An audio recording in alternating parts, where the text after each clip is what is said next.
Chères internautatrices, chers internautateurs, c'est toujours avec un ravissement que je vous accueille dans cette Trick TV où nous allons papotacher ce matin. Papotacher pourquoi? Parce que j'ai à mes côtés deux jeunes personnes absolument brillantes et sympathiques qui viennent nous présenter un jeu, mais ce jeu, nous n'allons pas l'expliquer tout de suite, nous allons l'expliquer dans une autre Trick TV. Et donc, si vous venez regarder les règles du jeu, vous vous êtes trompé, c'est tout. Là, on va discuter parce que ces gens portent le doux nom de Grumpy Dwarfs. La prononciation n'est pas agréée, qui est donc un nouvel éditeur. Tout à fait. Tout à fait, Thierry.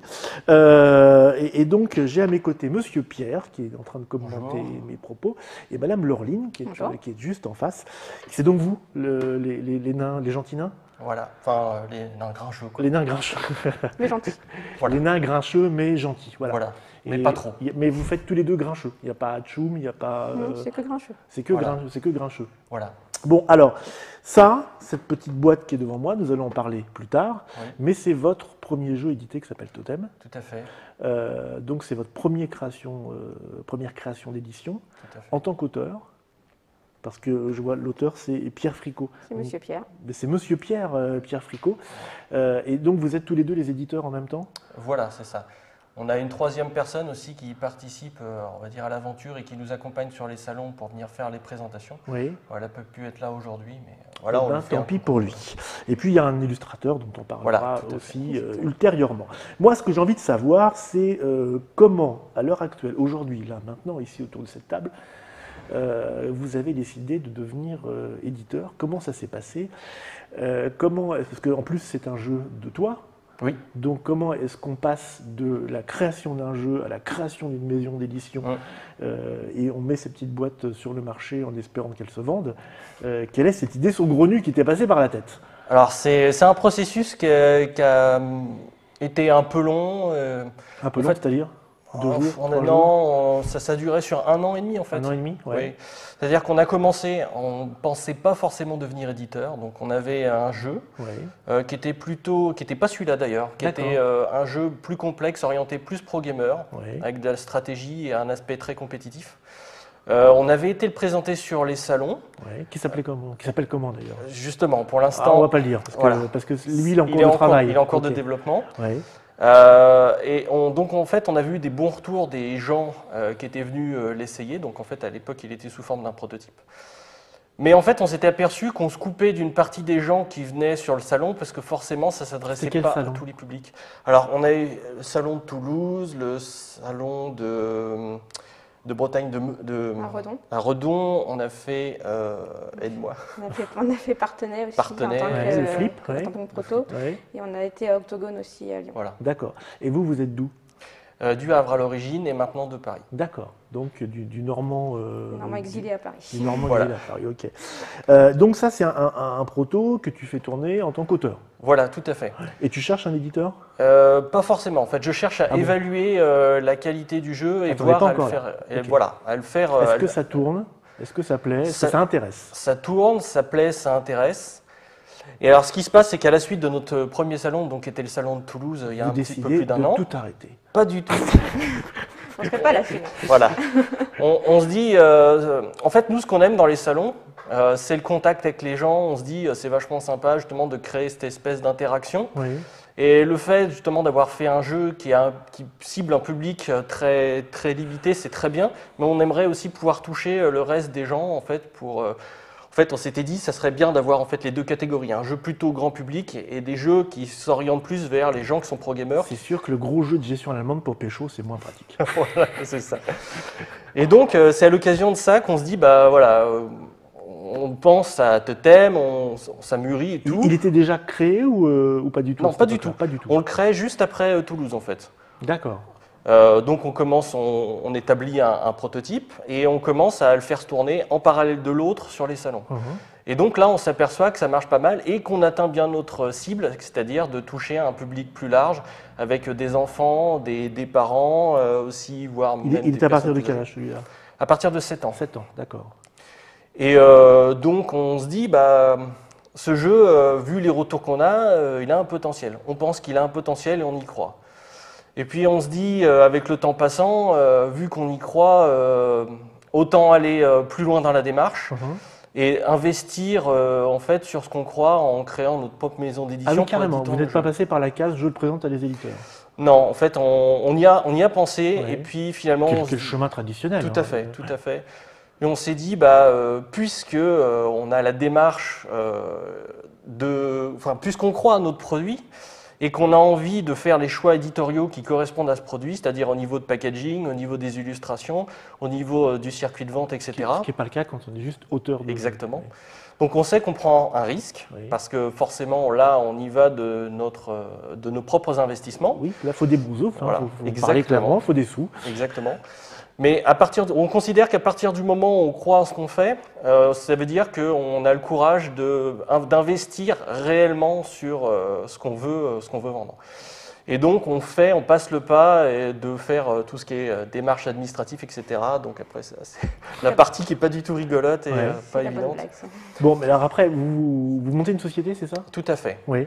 Et à l'occasion, donc on trouve des prestataires qui vont nous permettre de travailler, d'avoir un travail d'éditeur. Oui. Donc on se trouve un packager. Donc je cite au passage. Qu'est-ce qu'un packager? Alors le packager, il a un double rôle en fait. Il va apporter une connaissance du métier, c'est-à-dire une connaissance réellement professionnelle sur le monde du jeu. Parce qu'il faut voir que nous, on arrive, on a des idées. Alors tu vois, ton idée de jeu dans un Tupperware, c'est sympa, mais commercialement, c'est pas top. Voilà, bon, on a nos idées sur le monde du jeu, mais après, comme on n'est pas, on est nouveau, on apprend en arrivant dedans. On a besoin aussi de conseils éclairés de personnes qui sont là depuis un certain temps. Parce que vous allez avoir des contraintes techniques. Exactement. Oui, c'est ça. Et donc, ils ont déjà un conseil d'un point de vue technique. Et après, au niveau créatif, donc moi, je travaille avec un directeur artistique de cette société. Oui. Et on fait les démarchages auprès des illustrateurs pour arriver à trouver l'illustrateur qui correspond à l'idée que je me fais de ce que je veux obtenir comme résultat final. On va déjà en citer un, celui qui est sur cette boîte-là. Donc, c'est Romain Gachet. Voilà. Alors, il vient d'où, Romain Gachet? Comment vous le trouvez? Alors... Ça se passe comment? Il y a un casting C'est assez compliqué. C'est vrai? Oui, parce qu'en fait, c'est tout un concours de circonstances. Alors au départ, on a... Souvent, quand on est un jeune éditeur, disons les choses clairement, c'est le voisin, c'est le pote qui fait les premières illustrations.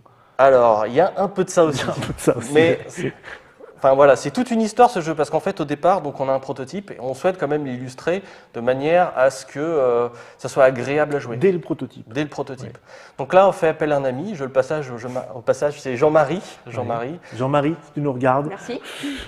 Et vraiment, je le remercie beaucoup parce que ça nous a permis de proposer quelque chose avec des images qui n'étaient pas sorties d'Internet. Ça a joué aussi beaucoup quand on a fait les présentations où les gens s'identifiaient à l'univers, etc. Autant, quand on présente un éditeur, on peut se passer de jolies choses. Enfin, c'est une autre discussion. Voilà. Mais en général, ils ont le recul pour estimer un potentiel à partir de quelque chose de très abstrait et gribouillé. Autant avec le public, effectivement, là, il faut déjà avoir un prototype jouable. Exactement. Qui séduit un peu. On sait qu'on n'est pas sur du final, et les gens sont très tolérants là-dessus quand on leur présente des prototypes. Parce que de la mesure où on leur présente prototype, ils savent que ce n'est pas un produit final. Malgré tout, c'est vrai qu'on est quand même influencé par ce qu'on voit et que quand on a quelque chose de moche, on a du mal à accrocher. Alors, forcément. Il se passe combien de temps entre le moment où vous faites jouer le prototype sur divers salons, juste pour savoir si ça marche et si ça va intéresser quelqu'un, et le moment où vous montez votre boîte? 1 an. 1 an. Ouais. Donc là, vous êtes sûr de votre coup. Au bout d'1 an, vous montez la boîte. Et combien de temps va-t-il se passer entre le moment où vous allez recevoir la première boîte de votre premier jeu? Oula, alors ça dépend. À partir du moment où il est complètement fini de packager, créé, et le moment où on reçoit la première boîte, pas tant de temps que ça, en fait, 1 mois, quelque chose comme ça. 1 mois? Ah oui, c'est super rapide. Parce que tout est prêt. Voilà, c'est ça, parce qu'en fait, on a tout préparé à l'avance.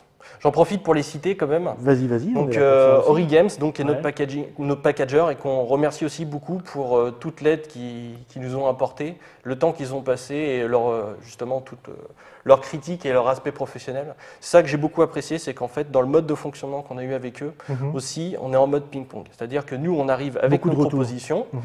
Eux, ils nous disent ce qu'ils en pensent. Ils nous disent ce qu'ils en pensent. Ouais. Après, ils peuvent nous faire des contre-propositions. Et nous, on répond, non, moi, ça ne me va pas, je tiens absolument à ça. Exact. En fait, ça se fait comme ça. Donc, on échange jusqu'à ce qu'on s'aperçoive que ça correspond exactement à ce qu'on veut et que ça répond aux critères. Et que tu arrives avec un jeu qui puisse être achetable. Exactement. À l'arrivée. Et c'est tout un tas de critères. Il faut penser aux gens qui vont jouer avec, mais il faut aussi penser aux commerçants qui vont commercialiser le jeu, de manière à ce qu'ils puissent mettre en valeur le jeu. Voilà, alors vous êtes un éditeur français, vous vous destinez au marché francophone exclusivement ou vous pensez déjà à l'international? Alors, c'est peut-être un petit peu prématuré, mais on envisage l'international, oui. Vos premiers jeux, c'est que français? Non. Ah oui. Mais je veux dire, dans un premier temps, on commercialise sur le France Benelux. Oui. Après, voilà, on aimerait bien, effectivement, on va présenter une version traduite à Essen. Oui. Et on espère pouvoir le diffuser en Allemagne, donc. Au moins en Europe. Oui. Et puis après, voilà. Alors, autre chose, justement, diffuser. Qui dit diffuser, dit distributeur. C'est encore un autre métier. Ah oui, tout à fait. Qui, comment et pourquoi? Alors là, par contre, on n'a pas passé le pas. On ne s'est pas dit on va devenir distributeur. C'est compliqué, oui. Parce que là, c'est un travail vraiment à temps plein d'aller se construire un carnet d'adresses, d'aller rencontrer les gens, d'aller démarcher. Donc on a préféré s'adresser à un distributeur qui avait déjà les adresses suffisantes pour permettre une diffusion à l'échelle au moins niveau national. Et qui est, si c'est pas Olympie. Olympie, qui est un nouveau aussi distributeur. Tout donc à là, fait. Vous rentrez dans une nouvelle chaîne. Hein. C'est ça, tout à fait. Ok, et donc ce produit-là, donc il n'est pas encore disponible à l'heure où nous parlons. Non. Vous venez de nous présenter parce que vous avez vos premières boîtes de production, c'est ça? Voilà. Donc c'est des boîtes qui sortent de l'usine, mais en quantité extrêmement limitée, pour savoir si ça vous va. Ça vous va? Oui, ça nous va. et après, vous le donnez à votre... C'est livré à votre distributeur, c'est ça? Tout à fait. Qui va le répartir dans les boutiques, et votre premier jeu sort quand? Alors, ça va sortir début septembre. Début septembre. Le temps que les démarches administratives soient terminées, d'accord. Ça sera dans les... Vous faites... alors, le parcours, on l'a bien compris, c'est à partir des protos personnels que vous avez cette ambition. Maintenant, en tant qu'éditeur, le boulot d'un éditeur, c'est pas forcément que de s'éditer soi-même. Tout à fait. Y a-t-il d'autres projets dans l'air? Alors... Et est-ce qu'on peut venir vous voir, toc toc, bonjour, j'ai un projet, je voudrais devenir riche à milliards. Nous aussi, on aimerait bien. Ça vous fait rire. Alors, on va dire on a les deux cordes. C'est-à-dire qu'on continue, nous, à développer des jeux. Donc, on a 2 jeux qui sont en cours de préparation. Là. Ouais. Donc, celui dont on parlait, plus un autre dont on n'a pas discuté. Un gros jeu et un jeu plus familial. Donc, en fait, on continue à avoir ces deux lignes directrices.